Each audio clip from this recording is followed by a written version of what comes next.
Part 1. The Existence of God and of Providence 1. God, the prime mover of corporeal and spiritual beings. Before we proceed to consider the meaning and import of the proofs for the existence of God and His providence, it will be well to point out one general proof that virtually contains them all. It may be summed up in this way. The greater does not come from the less, the more perfect does not come from the less perfect, since the latter is incapable of producing this effect. There are in the world living, intelligent beings that come into existence and disappear again. They are therefore not self-existent. And what we say of the present applies equally to the past. Consequently, they require a cause, one that is self-existent.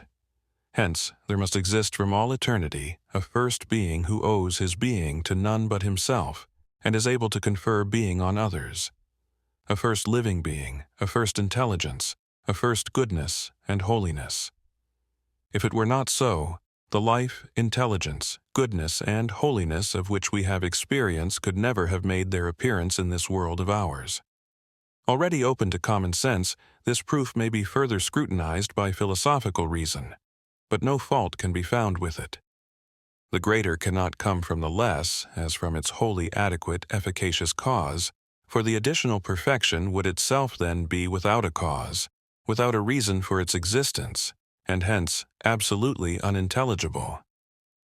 It is utterly absurd to maintain that the intelligence or the goodness of Jesus, of the great saints, of St. John, St. Paul, St. Augustine, are the result of unintelligent matter, of a material and blind fatality. This general proof is at once more convincing when we consider the motion of bodies and spirits, motions from which it is shown that God is the first mover of every being, both corporeal and spiritual. Already advanced by Aristotle, this proof from motion is set out as follows by St. Thomas in his Summa Theologica, Prima Pars, Question 2, Article 3. There is motion in the world from the lowest order of beings to the highest. St. Thomas takes as his starting point a fact of evident experience that there is motion in the world, the local motion of inanimate bodies displacing and attracting one another, the qualitative motion of heat increasing or diminishing in intensity, the motion of development in the growing plant, the motion of the animal desiring food and going in quest of it, the motion of the human intellect passing from ignorance to a knowledge at first confused, then distinct, the motion of our spiritual will, which from not desiring a certain object comes to desire it more keenly, the motion of our will which after desiring the end desires also the means to attain it. Here, then, is a universal fact. There is motion in the world, from the motion of the stone that is thrown into the air, to the motion of our minds and wills. And we may say that everything in this world is subject to motion or change, nations and peoples and institutions as well as individuals. When a motion has reached its peak, it gives place to another, as one wave of the sea is followed by another, one generation by another, a phenomenon that the ancients represented by the wheel of fortune on which the more successful were lifted up, only to descend once more and give place to others. Is it a fact, then, that everything passes, that nothing endures? Is there nothing constant, nothing stable and absolutely permanent? All motion requires a mover. How are we to explain this universal fact of motion, be it either corporeal or spiritual? Is the explanation to be found in motion itself? Is it its own reason, its own cause? To answer this question, we must begin by pointing out two facts. First, in motion there is something new that requires explanation. Where does this new element come from, which previously had no existence? The question applies to past as well as to present forms of motion. Secondly, motion exists only in a movable object. It is this individual motion for the sole reason that it is the motion of this mobile object. There is no displacement without a body that is displaced, no flowing without a fluid, no current without a liquid, no flight without a bird that flies, no dream without a dreamer, no motion or volition apart from an intelligent being that wills. But if there is no motion apart from a mobile object, is it possible for that object to move itself by its own power and without a cause of any kind? Can the stone of itself set itself in motion without someone to throw it into the air, or without some other body to attract it? Can the cold metal become hot of itself without a source of heat? But, you may say, a living thing moves itself. True, but is there not in the living thing a part that is moved and another that moves? If the blood circulates through the arteries of an animal, is it not because the heart by its contraction makes it circulate? So also in man. If the hand moves, is it not because the will moves it? And if in its turn the will is moved, passing from a state of indetermination to one of determination, must it not be moved by some object attracting it, by some good? And is it sufficient merely for the good to be presented to it? Must not the will direct itself or be directed to it? It does, in fact, direct itself to the means, because it first of all desires the end. But in the case of the first desire of an end, as when we come to the age of reason or when on waking in the morning we begin to exercise our will, is not an impulse from some higher source necessary to start our volitional activity, so as to make our will pass from the state of repose, of inactivity, to that first act which is to be the cause of all the acts that follow? That act contains something new which demands a cause, and the will, not yet in possession of this new perfection, cannot give it to itself. See of St. Thomas, Prima Secundae, question 9, article 4, question 10, article 4. Shall we say that this particular motion, whether corporeal or spiritual, has as its cause another motion anterior to it? But if we consider motion as such, whether realized in this present motion or in the motions that precede, we shall see that it is a transition from potency to act. Now, potency is less perfect than act. Potency, therefore, cannot confer act upon itself. Once again, if there were not a mover for every motion, the greater would come from the less. The stone was capable of displacement. Now it changes its position. It does not do so without a mover that projects or attracts it. The plant in its growth passes from potency to act, but not without the action of the sun, air, and moisture from the earth. The animal passes from potency to act when it pursues the prey that attracts it, but only in virtue of that higher activity which has endowed it with the instinct to feed upon this object rather than upon some other. Man himself passes from potency to act, from ignorance to knowledge. For him, it is an intellectual acquisition. But the intellect does not give itself these acquisitions, which hitherto it did not possess. Our will, too, passes from potency to act, to which at times it clings heroically. Where does this new perfection come from? The will could not confer this upon itself, since it did not possess this before. All motion, then, whether corporeal or spiritual, requires a cause. Without a mover, the mobile thing is not moved. The mover may be within, as the heart is within the living animal. But if this mover is itself moved, it demands another mover superior to itself. The heart that at the moment of death stops beating cannot set itself going again. In this case, it would require the intervention of the author of life himself, by whom that life was given and who maintained its motion until the organism finally spent itself. Every motion demands a mover. Such is the principle by which St. Thomas throws light upon this great universal fact of motion. The irrational animals perceive indeed that there are motions of the sensible order, but that every motion demands a mover is beyond their comprehension.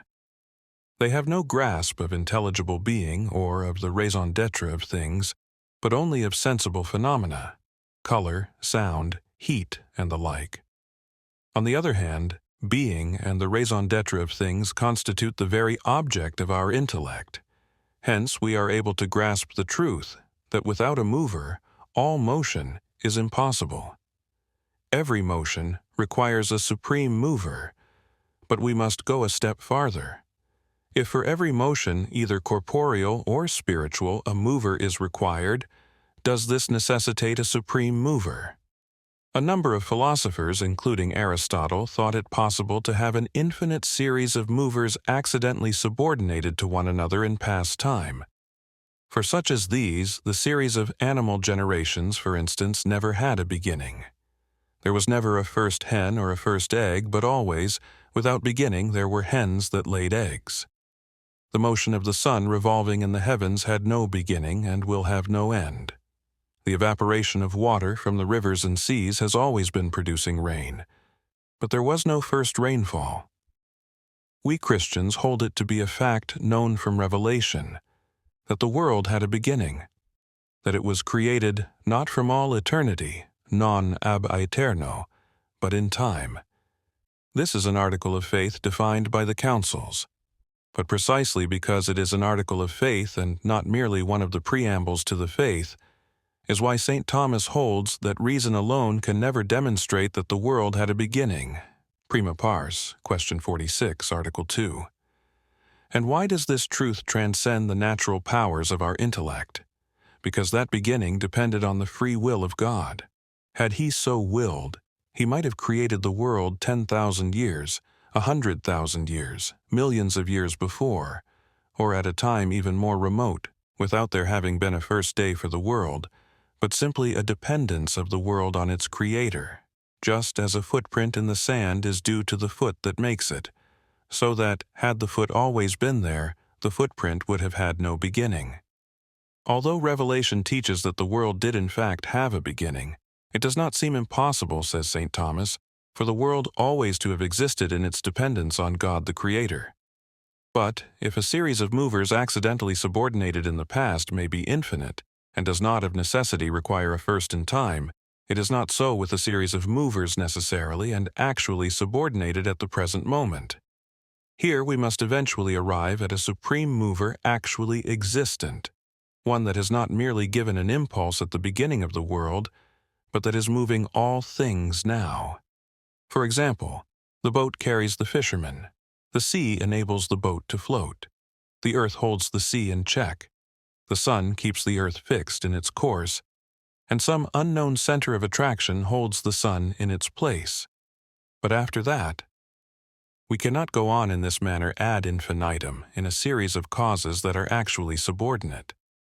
There must be a first and supreme efficient cause existing not merely in the past but in the present, and this supreme cause must exert its influence now.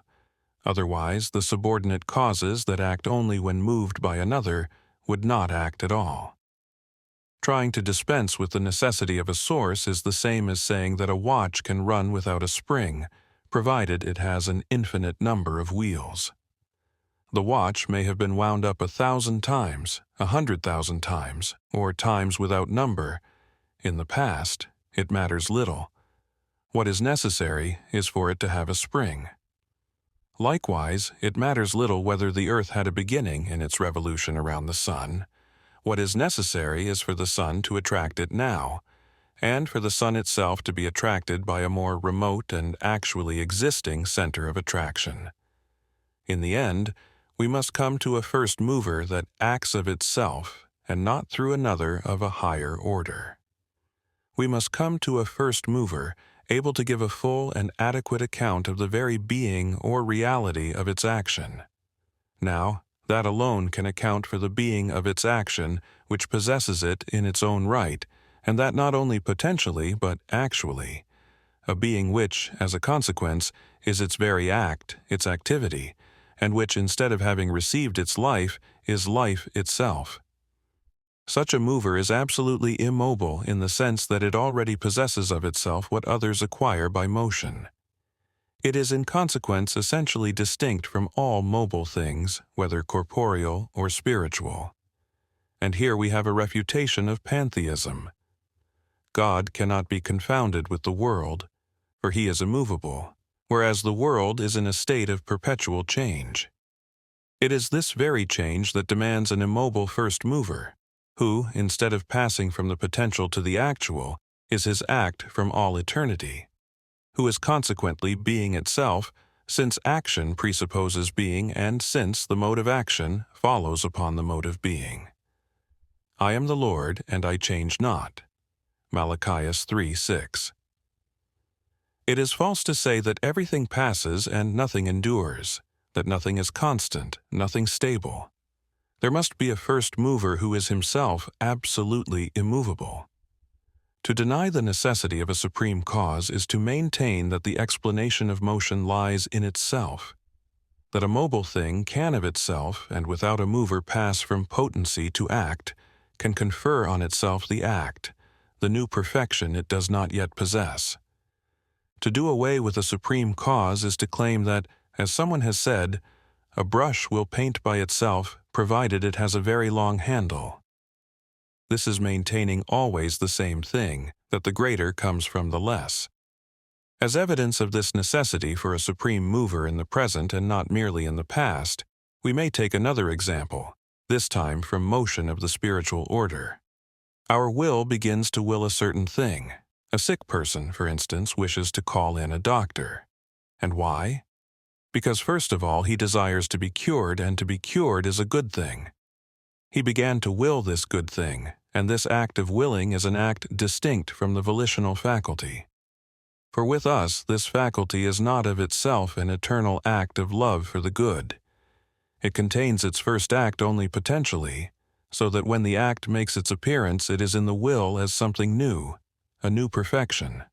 In order to find the ultimate raison d'etre of this becoming, of the very reality of this first act of willing, we must go back to a first mover of mind and will, one that has not received the impulse to act, who acts without its being given him to act, to whom it can never be said, "What hast thou that thou hast not received?" We must eventually arrive at a first mover who is his own activity, who acts solely through himself, since action presupposes being, and since the mode of action follows upon the mode of being. Only being itself, which alone exists of itself, can in the last analysis account for the being or reality of a becoming, which is not self-existent. Are we not forced to recognize the existence of this first mover when we are confronted with an important duty to be performed at all costs and without delay, such as the defense of family or country? Are we not too aware of our weakness, our powerlessness to proceed to action? What is then needed is action, not words. Who then will effect the transition from potency to act, if not he and he alone who has given us the faculty to will and is able to move the will, seeing that he is more intimately present to it than it is to itself? Similarly, the first act of our intellect, whether it be when we come to the age of reason or when we wake in the morning, presupposes a first impulse given to it by the supreme intellect, without whose concurrence we could not think at all. This impulse, by many unperceived, becomes at times strikingly apparent on those occasions known as flashes of genius. Even the man of genius merely participates in intellectual life. He has a part in it, and everything that is by participation is dependent on that which exists of itself and not through another. Is not the existence of the first mover of intellects forcibly brought home to us when, after failing to see where our duty lies, we retire within ourselves and there eventually get enlightenment? How have we passed from potency to act if not by the assistance of him who has given us intelligence and who alone can enrich it with new light? The first mover, therefore, is not in potentiality for further perfection. He is pure act without any admixture of imperfection. Consequently, he is really and essentially distinct from every limited mind, whether angelic or human, these passing from potency to act, from ignorance to knowledge. Here again we have a refutation of pantheism. Is the first mover of corporeal and spiritual beings necessarily spiritual? To move intellects and wills without doing violence to them, evidently the mover must be spiritual. The greater does not come from the less. But even the first mover of corporeal beings must be spiritual, for, as we have seen, it must be immobile in the sense that it is its own action, its own being. This cannot be true of anything corporeal. All bodies are mobile. Matter is in perpetual motion. Even if prime matter is supposed to be endowed with primitive essential energies, still it cannot as an agent account for the being of its own action. for such an agent must not only possess action and existence, it must be its very action. Existence, and consequently, must be absolutely immobile, possessing of itself all perfection and not a tendency to it. Now, matter is forever in motion, constantly acquiring new perfections or forms and losing others. The first mover, therefore, of corporeal and spiritual beings must evidently be spiritual. It is of him the liturgy speaks when it says, Rerum Deus tenax vigor, immotus in te permanens. God, powerful sustainer of all things, thou who dost remain permanently unmoved. In what, then, does the immobility of the supreme mover of corporeal and spiritual beings consist? Not in the immobility of inertia, of an inert body, for that is inferior to motion. It is the immobility of supreme activity, which has nothing to gain because of itself, and from the first it possesses all that it is possible for it to possess, and is able to communicate that abundance externally. On board ship the sailors pass to and fro at their duties, but is it not the captain who directs them to action by the spiritual activity of his intellect and will, standing immovable on the bridge? There is far more vitality in the steadfast contemplation of truth than in mere commotion. The immobility of the first mover is not the immobility of the stone, but the immobility that characterizes the contemplation and love of the supreme good. The characteristics of the supreme mover. Since the first mover is pure act with no admixture of the imperfection of potentiality, it follows that he is in no way perfectible. He is infinitely perfect, pure being, the pure and ever actual intellection of supreme truth, the pure and ever actual love of the fullness of being, ever actually loved. He is omnipresent, because to move all beings, whether spiritual or corporeal, he must be present, since these beings do not move themselves, but are moved by him. He is eternal, for he has always by and of himself all his being and all his action of thought and love. In one immobile instant transcending time, he possesses his life simultaneously in all its completeness. When the world was created, the creative act did not commence in God, for it is eternal, but it produced its effect in time at the desired moment fixed from all eternity. The first mover is unique, for pure act does not receive existence, it is existence. It is being itself, which cannot be multiplied. Were there two first movers, since one would not be the other, each would be limited and imperfect, and would no longer be pure act and being itself.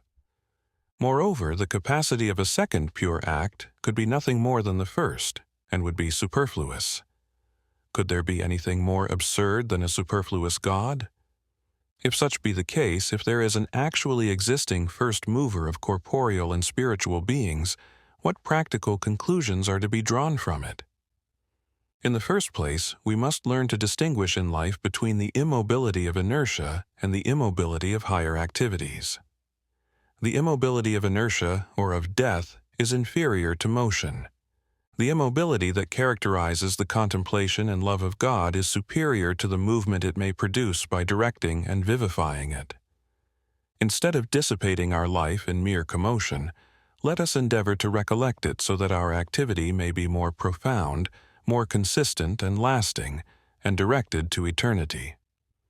Secondly, let us frequently establish a contact in the summit of our soul with the first mover of corporeal and spiritual beings, who is none other than the living God, author not only of the soul and its natural acts, but of grace also and salvation.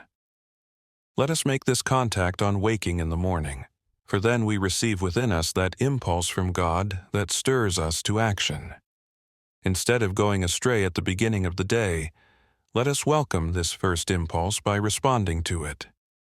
Let us in the course of the day resume this contact with Him who is the author of life, who is not content merely to urge us in the past or merely to set us in motion at the beginning of the day, but is ever sustaining us and actualizing our voluntary actions, even the freest of them, in all their reality and goodness, evil only excepted. Before lying down to rest, let us renew this contact, and all that sound philosophy has just told us about the first mover of corporeal and spiritual beings will appear transfigured, transported to a higher plane, in the Our Father. Thy kingdom come, the kingdom of the supreme intellect, by whom all other intellects are directed. Thy will be done. That will to which every other will must be subjected, if it is to attain to its true end. Lead us not into temptation, but sustain us by thy strength. Maintain our intellect in truth and our will in the good. Then we shall have an even deeper insight into the meaning of those words of St. Paul spoken in the Areopagus, Acts 17:24. God, who made the world and all things therein, hath made of one all mankind, that they should seek God, if happily they may feel after him or find him, although he be not far from every one of us. For in him we live and move and are. In him we have our being, not natural being only, but the supernatural being of grace which is the beginning of eternal life. Of this supreme mover, the source from which the life of creation proceeds, we have been able to speak only in an abstract and very imperfect manner. It is he whom we must see face to face when we come to the end of our journey and reach eternity.